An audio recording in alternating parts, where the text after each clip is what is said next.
Hi friends, நாம் இன்றைக்கி பார்க்க போகிறது நெல்லிக்காயில் உடனடி ஊறுகான்னு சொல்லலாம், இன்ஸ்டன்ட் பிக்கல்னு சொல்லலாம், இல்லைன்னா ஃப்ரைன்னு கூட சொல்லலாம். அது எப்படி பண்ணுறதுன்னு பார்க்கலாம். நெல்லிக்காவை முதல்ல நல்லா வாஷ் பண்ணிட்டுருணும். அடுத்தாப்பில் ஒரு வாணலி எடுத்துகிட்டு தண்ணி விட்டு நல்லா கொதி வந்த உடனே இல்லை மஞ்சப்பொடி உப்பு சேர்த்துட்டு இந்த நெல்லிக்காவையும் சேர்த்து நல்லா வேக விடணும்.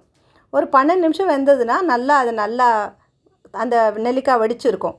இப்போ அடுப்பை அணைச்சிட்டு நல்லா அந்த தண்ணியெல்லாம் வடிகட்டிட்டு நெல்லிக்காய் கொஞ்சம் ஆறின உடனே உள்ளே இருக்கிற கொட்டையை எடுத்துட்டு நெல்லிக்காவை மட்டும் தனியாக எடுத்து வச்சுக்கணும். இந்த நெல்லிக்காய் தண்ணி இருக்கு இல்லையா, அதை நம்ம ரசமாக செஞ்சுக்கலாம், இல்லை குழம்புல கூட்டில் இதுலையா போட்டுக்கலாம். இப்போ ஒரு வாணலி எடுத்துகிட்டு 2 ஸ்பூன் நல்லெண்ணெய் விட்டுண்டு கடுகு தாளிச்சிட்டு நெல்லிக்காவை சேர்த்துக்கணும்.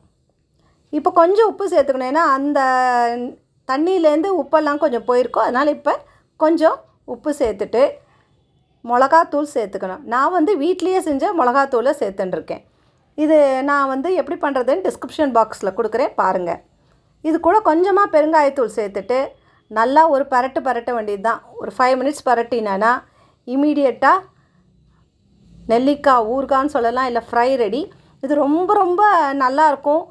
கூட்டு சாத்துக்கு, இல்லை ரசத்துக்கு, ஈவன் சப்பாத்திக்கு எல்லாத்துக்குமே ரொம்ப டேஸ்டியாக இருக்கும். ஒரு உருளைக்கிழங்கு ஃப்ரை மாதிரியே இருக்கும். நீங்கள் ட்ரை பண்ணுங்கள். ட்ரை பண்ணிட்டு எப்படி இருந்ததுன்னு சொல்லுங்கள். இதில் நிறைய ஹெல்த் பெனிஃபிட்ஸ் இருக்குது. இதில் ரொம்ப எண்ணெய் சேர்க்காதனால நம்ம உடம்புக்கும் ஒன்றும் பண்ணாது. ஒரு வாரம் வரைக்கும் ஃப்ரிட்ஜில் ஸ்டோர் பண்ணியும் சாப்பிட்லாம்.